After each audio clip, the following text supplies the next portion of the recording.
This is a Maquahuitl, sometimes called an Aztec sword. And these were made by the Aztecs as well as the Mayans and other Mesoamericans, probably for several thousand years. It's definitely a weapon of warfare, and it's essentially a big piece of hardwood with razor sharp obsidian blades inserted into the edge. And unlike some swords, this would be used in a kind of a chopping manner like that.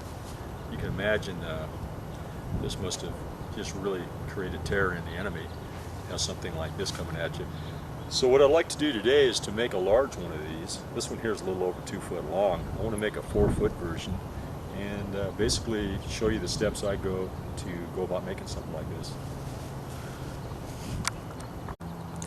So here's the materials that go into making one of these. This is the piece of wood right here that we're going to use today, and that's Bacati wood.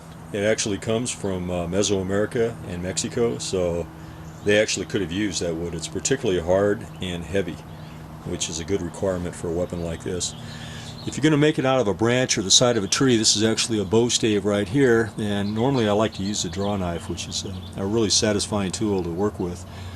We might use that today depending on how the grain is, or I might just use the rasp here. That's actually a farrier's rasp.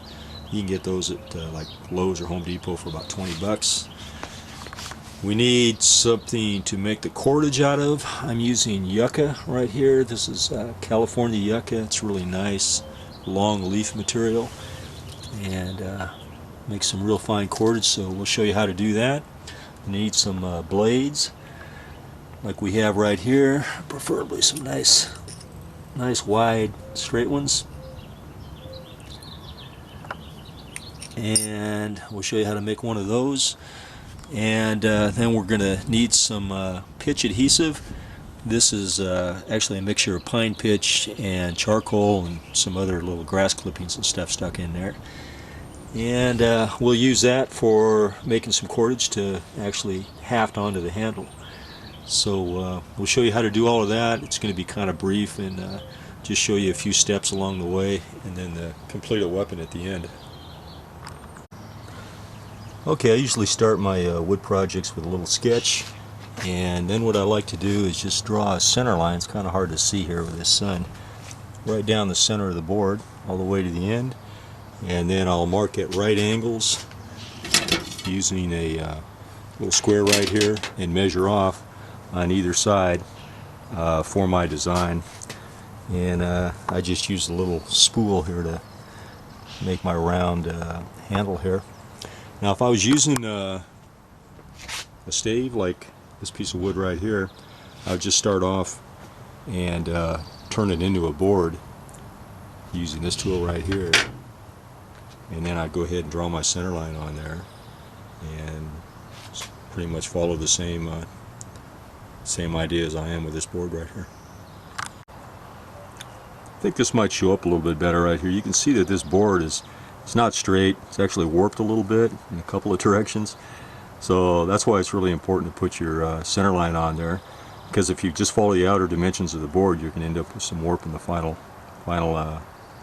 finished weapon. A good alternative to the draw knife, if you want to go all avo, is a good sharp flake. Just make sure that it doesn't have too sharp of an edge angle, because the edge will tend to crumble on you. If you got a good steep angle like that, it works pretty good. Not as good as a draw knife, but works pretty well. Okay, so now it's just a matter of shaping this thing down to our line. I could take a saw and saw it out. I might do that, but if you wanted to do it avo-like, you can take a chert flake like this.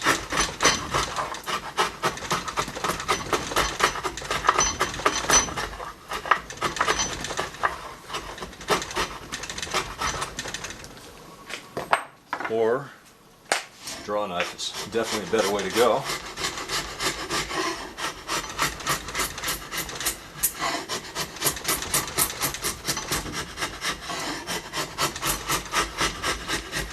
It's just a matter of doing that all the way until we get it down to this line right here.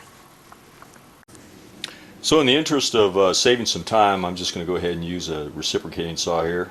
Bandsaw would be better, but I don't have one.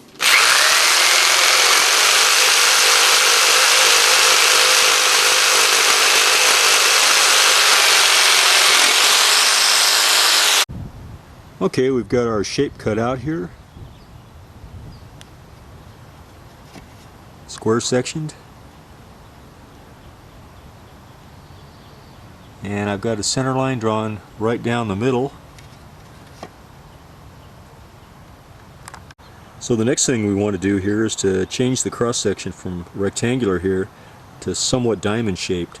So I've drawn it on here. We're going to be using either the draw knife or the rasp and taking this material down right here. And to facilitate that, I've drawn a center line down both edges so I can use that as a sort of a guide. Make sure that I'm not cutting in too deeply. I want to stay equal distances from that center line, of course. Okay, so now it's just a matter of taking our draw knife and holding it at the same angle as our bevel right here. So I'll use a combination of the draw knife and the rasp. And we'll go and do that side, then this side, flip it over, do the opposite side. Okay, we've got our diamond cross section filed into it now. The draw knife really sped up the process. Took about an hour to do that. And the next step will be to go ahead and put a channel or a groove all the way down the edge here where our obsidian blades are going to be installed. So we'll do that now.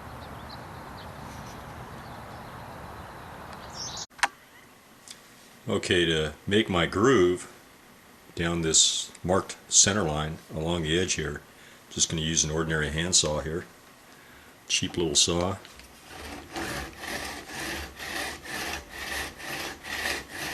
Get that started and I'll show you here in a minute.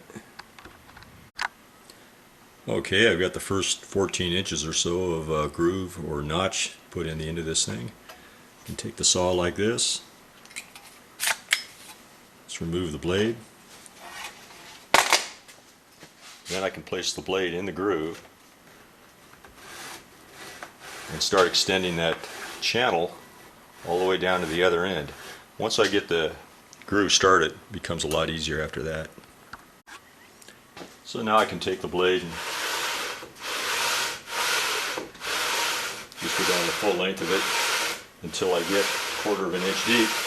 While I'm doing this, I'm going to start angling the blade like this and like this so that I can widen that groove in there until I get it wide enough that the blade will actually fit in there. Okay, we've got our groove in there. It's about a little over 1/4 of an inch deep. I'm just taking a obsidian blade here and seeing how it fits. Looks like it's pretty good.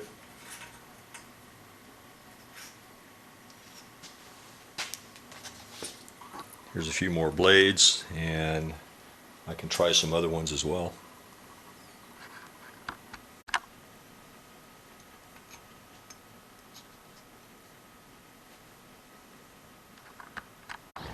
Okay, we've got both edges grooved now for our blades, and we can go ahead and start working on the handle now. Okay, for this handle and the whole back section here, I'm just going to take the rasp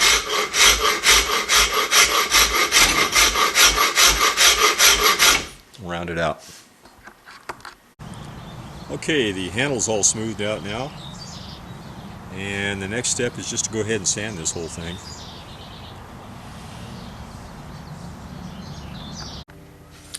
Alright, just use a little 2x4 as a sanding block.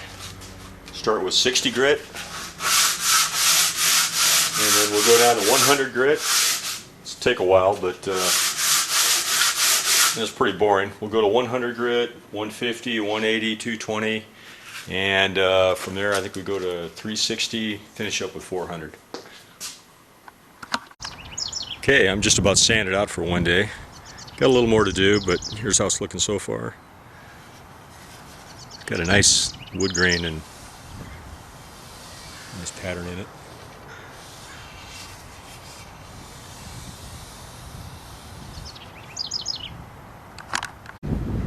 Okay, we need to collect some pine pitch now. So I just look for pine trees and I look for cut off branches where I can see some old pitch that's leaked out and hardened, and I collect that.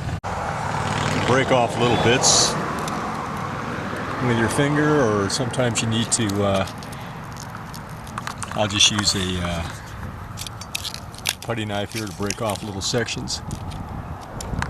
And here's a nice batch of it right here.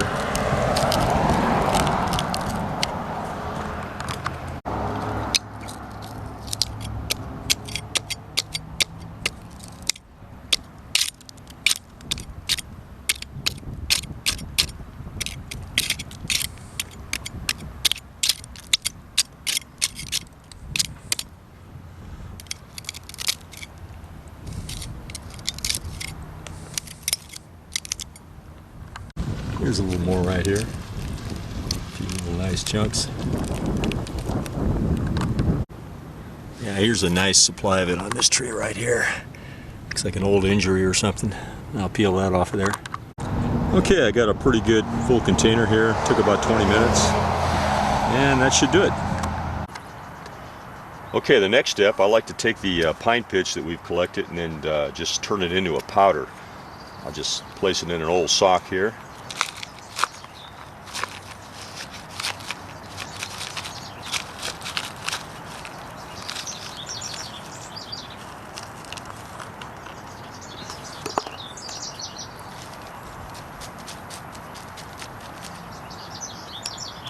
Take a little mallet.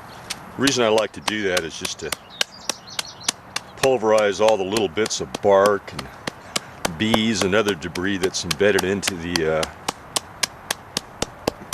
pitch, and that way you don't have a whole lot of foreign material in your pitch when you heat it up and mix it with the charcoal and the other ingredients.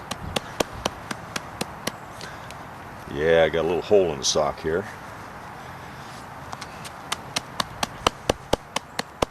So I'll do that until it turns into a powder.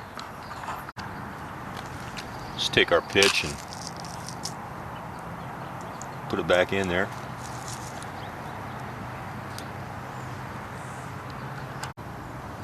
Now I'm going to take some charcoal, load it up into the sock, pound it into a powder, do the same thing.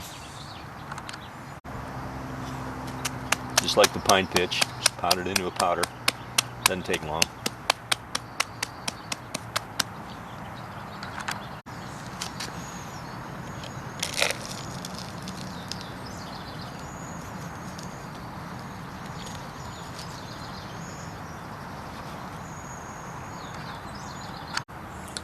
Okay, here's the main ingredient, rabbit droppings. We place these in the sock, pound them into a powder.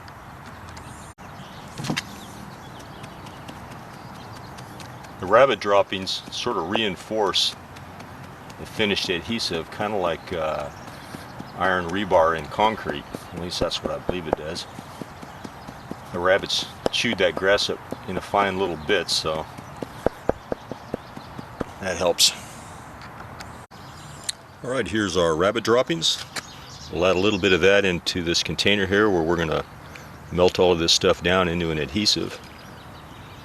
Let's see. About like that should do. Add a little pine pitch.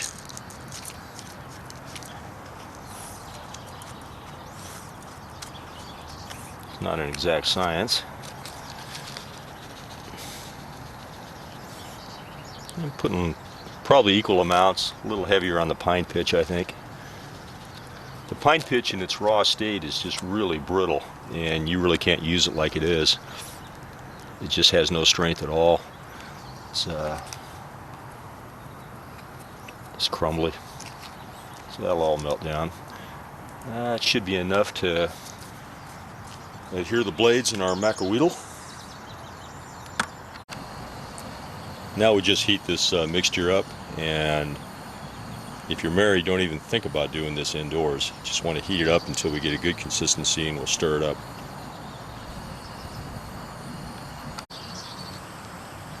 Starting to melt a little bit. Stir that up a little bit. It's looking real good. While we're at it, we'll go ahead and make a glue stick. which are really useful out in the field if you want to attach arrowheads or whatever onto arrows or spears. It's pretty common practice amongst Aboriginal peoples to bring a little bit of pitch adhesive either on a stick or on a woomera or whatever, which could be used when they're out in the field for making repairs, that sort of thing.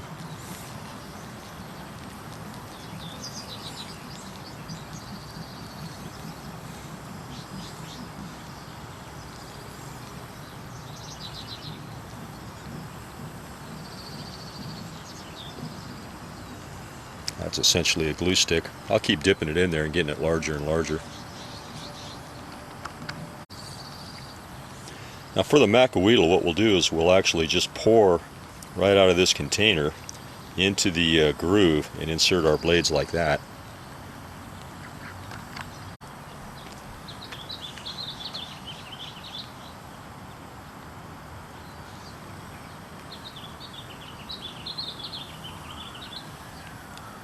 Let that cool a little bit. That's about it. So we've got our pitch adhesive all ready to go.